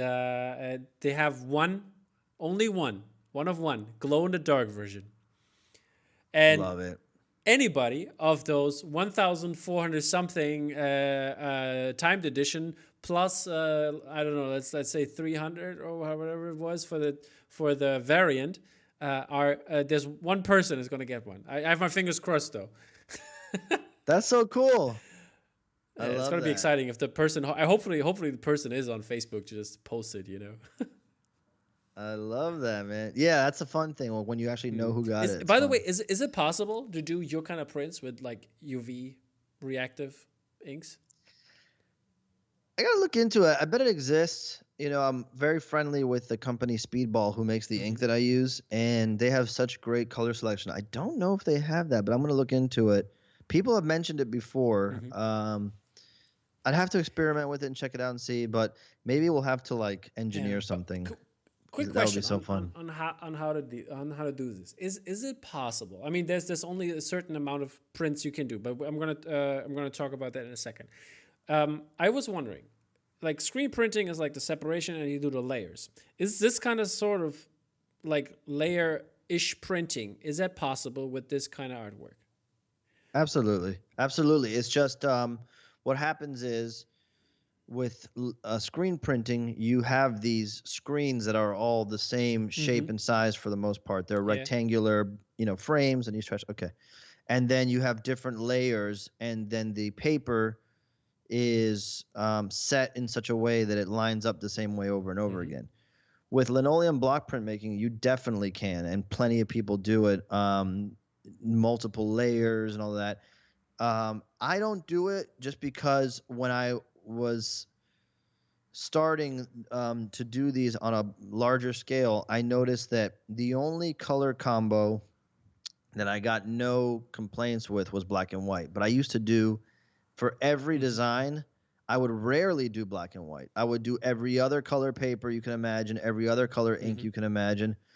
And but people always wanted black and white, black and white, black and white. So when I do big editions, I usually like guarantee a black and white version. And sometimes like now people have been messaging me for the Year of the Ox, like to do a red ink on white paper. I know this I'm getting to your exact question, but the point is, maybe I would do that for a variant. For what you're talking about with layers, I've done some one-offs here and there. In fact, recently I posted on my Instagram a Godzilla print that I did where I just took a smooth piece of linoleum and printed like a turquoise color on the paper first, then printed the Godzilla. But there's people who do very intricate color layers, and it almost at the end of it, it'll look like a screen print. It's just that it slows down the production time substantially. But it's something I've been wanting to do. It would just be if I do it, it'll probably be a very small edition, like maybe barely double digits. Is it going to be, do you have to do basically two kind of cuts in this way? Yeah. You do a carving for every color layer. for every color layer. There's okay, so Okay, so there's that where you have different the it's all, camera no, again, it's all man. good. You're good. You're good. You're good. Oh, You're no, good. okay, okay. I was just There's wondering, because like in the end, it's yeah. basically like doing the separations, but digital is so easy, and then you have to do it like by hand, Yes, crazy. exactly. So what you do is you will draw the design on paper Hmm. first and transfer it multiple Okay. times and carve out a different section every Okay. time, right? So you could digitally separate it and then print out those separations on Hmm. paper and then transfer it by hand. I just don't work like that. The way I work is I just grab a linoleum, I grab a big fat Hmm. Sharpie, and I just start doing the design Yeah, very I've seen crudely. those. Those And look. I mean, they still look great. yeah, right. Thanks, man. But the point is, I don't. It's just not my Mm. personality as much. But there are. I always recommend a book to people who want to learn printmaking. Like if you just want to play with it Hmm. a little bit, and it's a book you can get on Amazon called. At this point, I should make my own book, but it's called Block Yeah, Print Magic. come on. You got the YouTube studio. Do the YouTube show. I know. I gotta YouTube make one. online I gotta lessons. do one. I know. I know. Block Print Magic, and it's by this great artist who goes by the Diggingest Hmm. Girl. And I believe her name is Emily Louise Howard as her real name, I believe, if I have that right. But the Diggingest Girl on Instagram, the book is amazing, and it goes over all the different ways you can explore linoleum block Hmm. printmaking with layers and having different pieces, inking them with different colors separately, putting them together like a Hmm. puzzle. And when I would teach printmaking, we would go over all these techniques. It's just that it's almost like I'm still at the point where I'm establishing an Hmm. aesthetic and working out, delivering things on time and deadlines. But I think we'll get to a point where, and we still explore that aesthetic a little bit, like on T-shirts and screen prints. So like the Yeah. Takoro block print, when we sold out of it, we brought it back as a screen print, and you get to explore the different colors Hmm. and layers and textures Is it? By in the way, is it that a way. scan or how is that happening? Like, how do you? Yeah. So I'll scan the original Okay. photo, and then it gets Hmm. vectorized, and then I'll work with a couple of great designers at Skybound, either Michael Hmm. Aronson, who's designed all our templates for our Hmm. YouTube show, as well as our animated Oh, okay. intro. That's I And thought you did all of those. I did the artwork, but I have no idea how Okay. to animate it. But that's the beauty of working with a Yeah. company like Skybound. Like I don't if imagine if I spent the time to learn how to do it, it wouldn't be as good, and it would lose a lot of time making new prints. Yeah. But and then or I'll work with Eric Denman, who's another great designer there who works at Skybound doing. He does a lot of my T-shirt designs and hoodies and all that Hmm. kind of stuff. So they take the original artwork and they'll submit a bunch of design ideas back to me, and then we'll pick the one that we both like the best. And that's usually how it gets done. I see. I'm very jealous of the intro because I really liked it. I tried to. It's I was cool, wondering. right? I'm jealous I of. was wondering. I'm jealous of that. I'm like, I would never have been able to do that without Mike, but I love it. I love having him on my I team. was He's the like, best. wow, how is he so good at this? He must be very good at his job. I'm not that good. The truth is, if I went into the pandemic Yeah. without Skybound behind me, maybe I would have learned how to try to do Mm. that, but just out of necessity. But the fact that I Do don't you, have to is very, very, do very you cut the YouTube satisfying. stuff as well, or is this are they doing this? I Well, I was doing YouTube videos before Okay. Skybound, and I had learned how to edit a lot of that stuff on my own. But now I just don't have to, luckily. So, but it's also why I started to do more live stuff because, I want to be as light of a load as Mm. possible in terms of like needing anybody to spend man hours on what I'm Yeah. doing.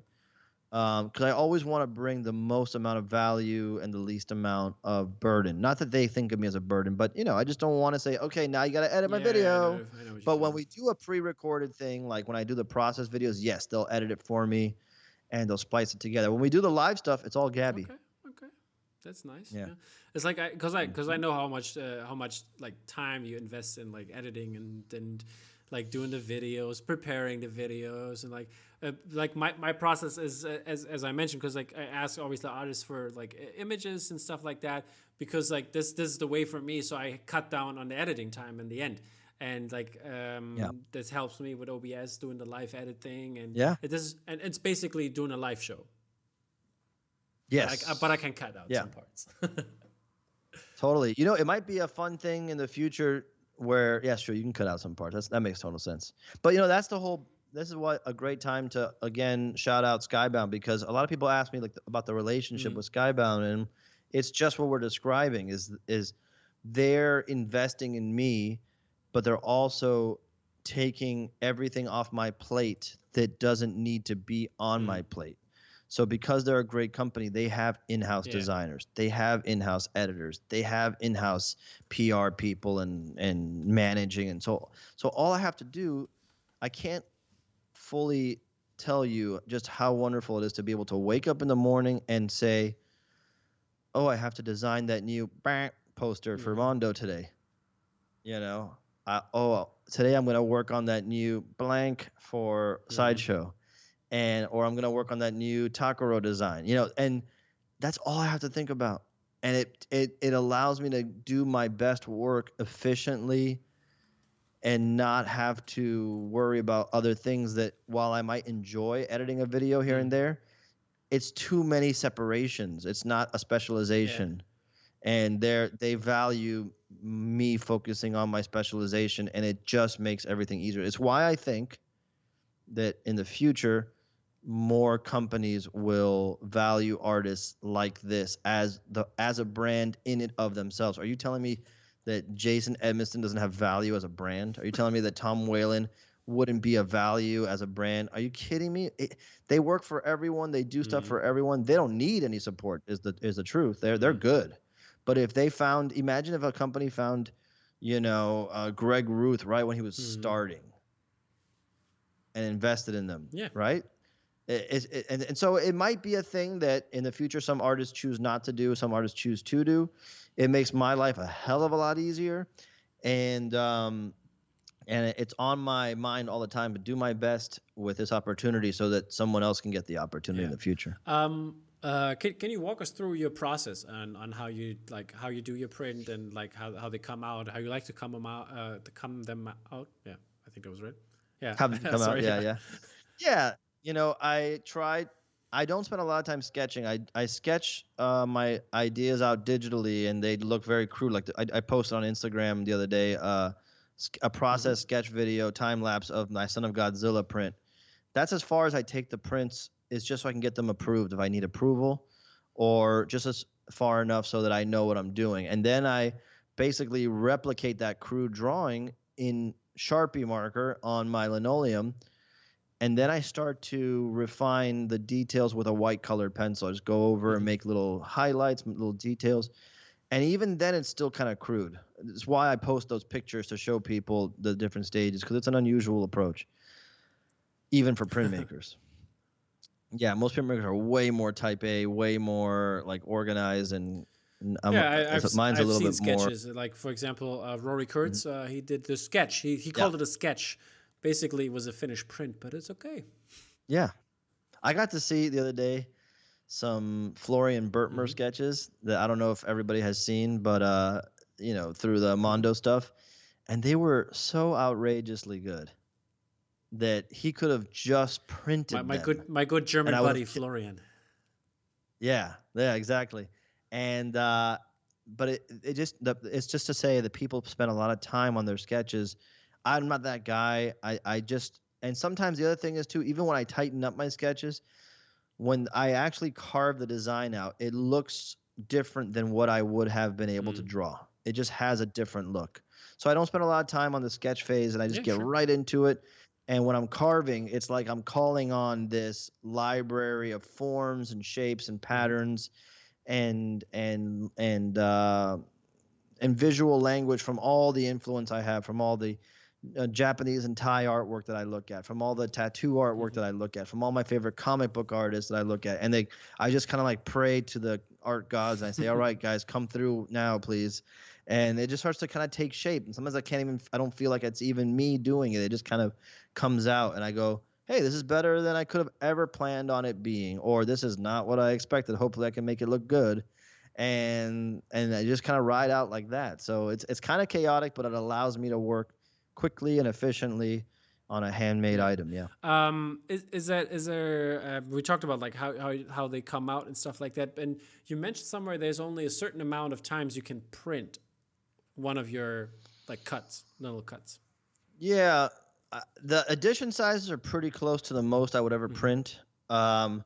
Because after a while, you start to lose detail just by sheer nature of the fact that it goes through a press and you put pressure on these raised areas and they become more dull. And I could probably get 300 prints, but on one hand, like I said, it would probably start to lose some integrity. On the other hand, I get bored of it. And on the other hand, there's no scarcity if you do that. And I like to move on to the next thing and the next thing. And every print is a new opportunity to introduce myself to the audience, to the crowd. Maybe you don't give a shit about Godzilla, but if I did, Year of the Ox, that's a whole different audience, right? So I can't spend forever on one thing. I gotta keep moving. How long does it take, like, to print, like?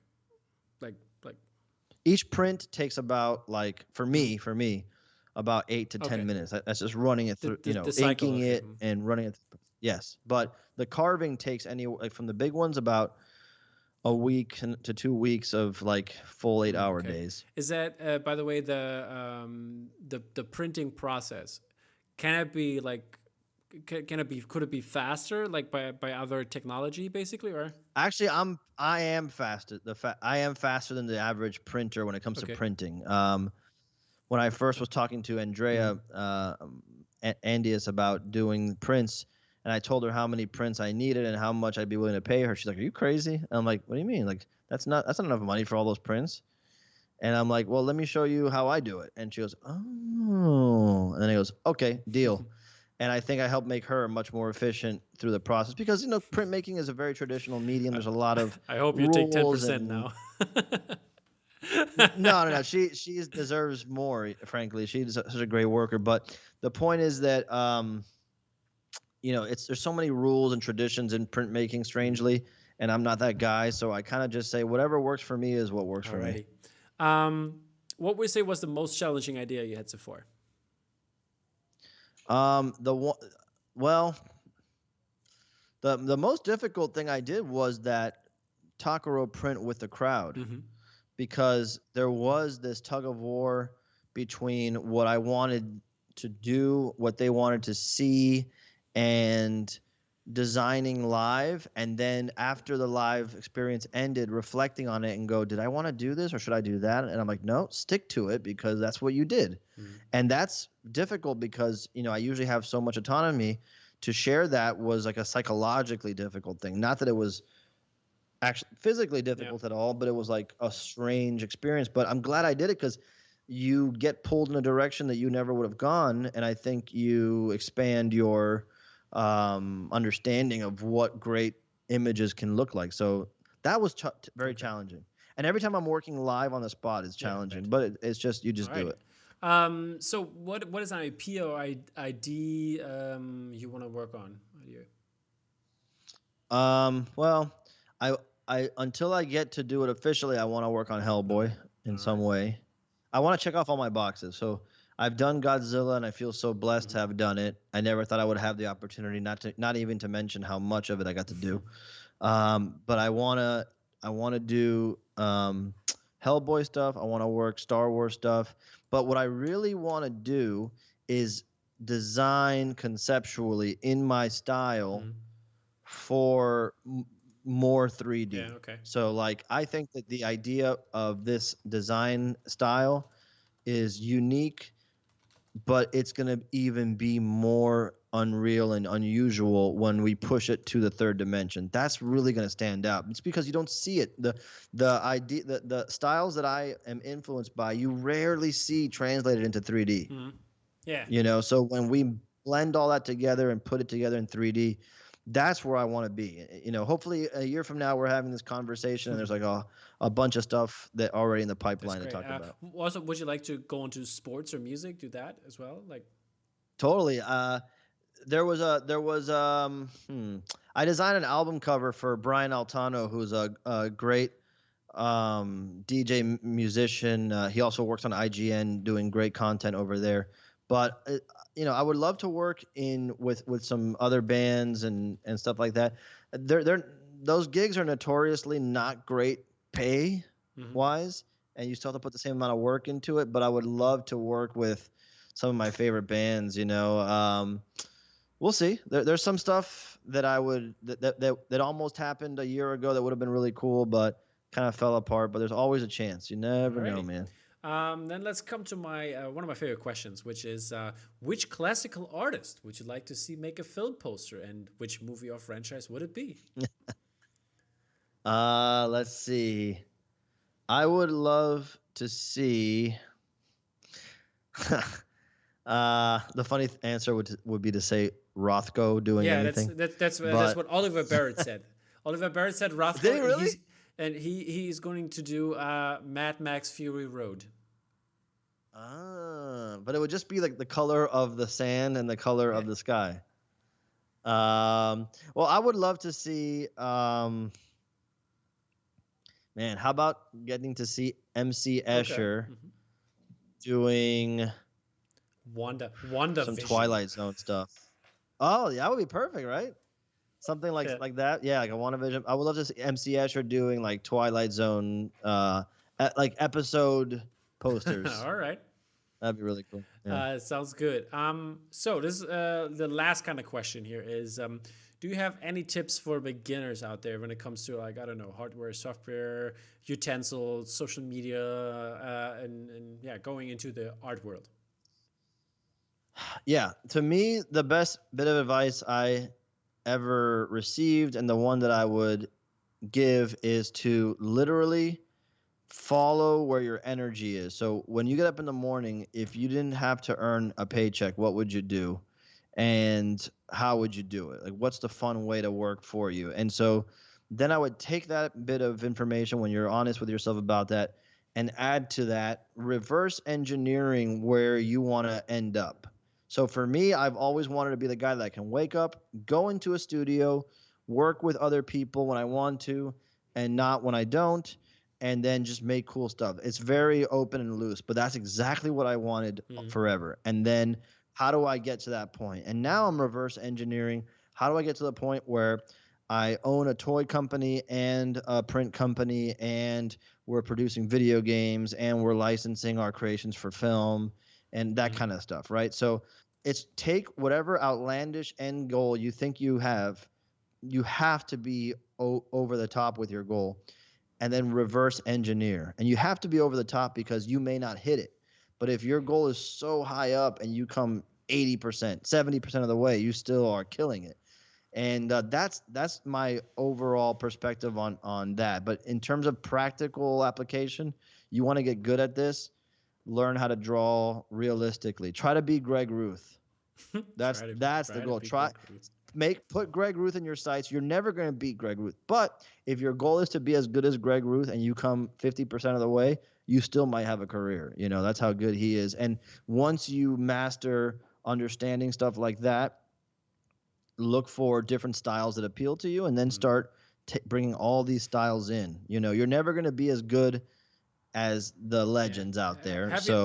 How do you stand out amongst them? Have you actually chatted with Greg? Because he's awesome. I gotta have him on the show. He's one of the nicest guys I've met in all this. He honored me by framing up the Godzilla versus Mothra print. I gotta have him on the show. We were gonna do it early on last year, and it just scheduling conflicts. We're gonna do it, but he's such a nice guy, and what a badass. And you love to see that, right? People who are the baddest ass at what they do, and they're also good people. That's the best. It's like he was like one of the first guys that came on the show, and then he basically, because like when I asked him what kind of like the third question here, what prints did you like, the top three prints right now, and he was definitely the camera, and gotcha. Stupid. He was mentioning that your print. Which he framed now, and like he's like, that Attack Peter, I really love this one, and he said it, and like he lately honored you with basically mentioning you with the samurai carving he did. Oh my god! Number one, that is, look, I know that there are a million printmakers out there way better than me, but it is a thing that in this realm there's not many of us, and I guess I'm getting most of the notoriety for it. And for him to even mention me in doing that is crazy, dude, because By the way, his prints were Right? so They look good, dude. really good. He could literally just spawn off a whole nother line of work now and crush it. But but Greg, you know, is just one of those people, dude. Like I gotta be honest with you, it's very intimidating this Mhm. world. Less so now, but coming up was very intimidating because there are a lot of gatekeepers at companies that own Yeah. licenses and IP. There are a lot of difficult hoops to jump through to get. It's hard to put yourself in a position where people can see your work without coming across as being Mhm. pushy or rude. Or it's really hard, man. And then so when you start to meet some of these people that you respect so much from the outside looking in, and they're not only kind and welcoming, but they're also like humble to the point where he's gonna tell someone that I influence him to do something. Holy shit, dude. I love that so much, and it gives me a lot of hope, and it reminds me what we're supposed to do with this. This is just a temporary stage of all of us hanging out Yeah. on this plane of existence, coming together randomly. How would I have ever befriended you, Tom, Exactly. if it not Yeah. for this, right? So we're all in this community. Let's be grateful that it brings us together, that it brings us friendships, that it inspires us. Whenever I follow on my Instagram amazing artists that make me want to put Instagram down so I can get to work, and to be inspired by each other.